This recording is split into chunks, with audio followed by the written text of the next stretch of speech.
I'm here with Dartagnan, the most unique name out of South LA. Let's start with your name, man. Dartagnan.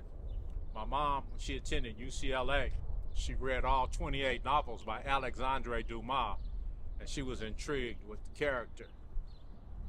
Was Dumas a black author? Alexandre Dumas, yes. He was black, huh? Yes. Where was he from? From France. Yeah. My mulatto.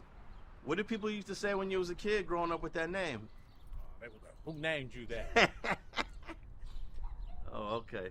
All right, so where were you born? Los Angeles. Oh, okay. So you was Sunset in Vermont. Hollywatts. Oh, okay. Was Hollywood Presbyterian? Kaiser. Oh, Kaiser. Kaiser. Was Kaiser there back in the day? Yes, sir. When you were born, that was called Kaiser? Yes. Oh, wow. Okay. I thought Kaiser was a new hospital. No. Okay.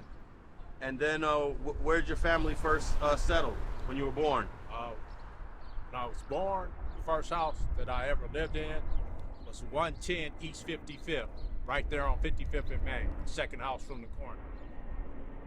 Okay, so you were East Side baby. Pretty much. Yeah. Went to Main Street Elementary. Okay, and then where'd you go to middle school at? Went to Russell Elementary, and then we moved in August of '63. We moved on 108 off of Denker. Where we're standing now? Yes, sir. Okay, so it's that house right over your shoulder. Yes, 1633. And how old were you when you moved into that house? 9. Okay, so 9, there really wasn't any street activity going on at that time. Maybe there was a little bit of slossing still left? Like, what was going on? Not much over here. The neighborhood was diverse. It was like Hispanic and white people living on this block when we first moved in. So what were your neighbors like? Oh, everybody was cool. You know, we all banded together. We played together. We had went to Woodcrest Elementary. And what was the race of most of the residents that lived on 108th right here? White and Hispanic. And gradually they started migrating, and more black people moved in. So did you have some white friends? Yes. Where would point to one of the houses where a white person was living in, if you remember? All these houses right here, white people live. Across the street, down by the church, on each side of the street, was mostly white. Okay, and what did your household look like? Who was you growing up with? Grew up with my younger sister. I have a sister and 2 brothers. I'm 11 months older than my sister. One of my sisters is 5 years older than one brother, 7 years older than one sister. And what about your parents? My mom, she worked for the phone company. My stepdad, he worked for the Department of Water and Power. He was an electrician. And what about your biological dad? My biological dad, he worked for the city. He was street maintenance. And where did they come from? Are they from LA too? Yeah, my dad is from LA, but my mom was from Oklahoma. Okay. She came out here when she was like, I think like 17 years old. So which dad was from LA? My father. Okay. And when did you know him growing up, or did you meet him later? I was seeing him periodically. They divorced when I was young. And if him being from LA, did he have some good history about the city? Well, he grew up in a Firestone area, off of Florence and McKee. So I knew of him, and I lived with him about 6 months. So, and then he passed when I was 21. I knew of him, but I didn't really have like a really close relationship. But, you know, we were cool, we were amicable. And how do you rate or grade or judge your stepfather? What kind of guy was he? He was cool. You know, he was loving.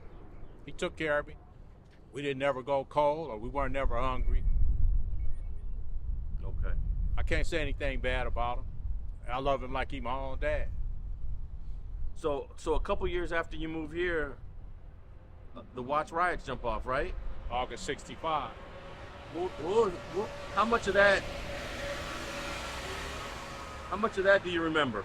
Oh, I remember quite a bit. They had a command post at Washington High School. Like they had like Jeeps right here on 108th and Denker, Jeeps with 50 caliber machine guns mounted on, 30 caliber machine guns mounted on. And you were going to what school at the time? Woodcrest, which is on 109th and Bud line. Okay, so that's just a little bit in this direction? No, it's that direction. Okay. Across one block east of Normandy. And who would take you to school? Oh, we would walk. Wasn't nobody taking us to school a block away. Yeah. Mom worked and Dad worked. So what was that walk like? Bunch of white kids? Some white, some Hispanic. You know, we would all meet on Denker and stroll one block away. You know, it wasn't no problem. And then when did you notice that people was moving out and other people were moving in? As soon as more blacks start moving in, like 64, 65, really after the riot. So how many black families were on this block, if you remember, back then? When we first moved here, it was, including my family, 2 other families, and the rest was Hispanic and white. So then after Woodcrest Elementary, you go to where? They changed the borderline, so then we start going to Century Park. And where's that at? 109th and Spinney, near one block west of Van Ness. And what grades was that? Have to be 65. I think it was like right after the riot. So 65, early 66. Okay. And then what was the demographics of that school when you were going there? It was white, Hispanic, and black. Then it gradually dissipated into all black. And was it a type of environment where at that time in those early years, was it a rough environment, or it wasn't rough yet? It didn't No, it was rough, but you know, at times we had some racial tension. Like walking home from Henry Clay one time, some white guys jumped out of the car and beat me down. I think I was like 11 years old, 12. I was in the 7th grade, so I had to be like 12 or 13.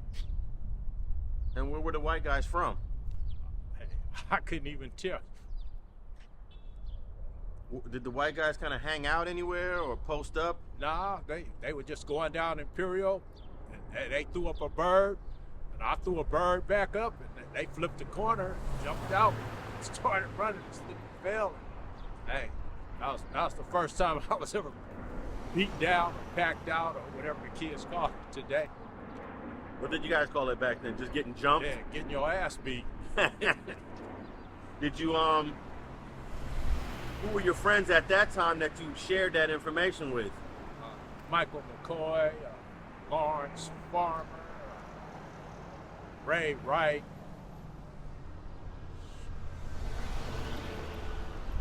Alvin Johnson, Melvin Hardy. Was there any way to try to find those white boys, or they were gone? No, they were mobile. They had a driver's license. We were like, you know, juveniles. You know, they had wheels. So just. So when did you first meet Melvin Hardy?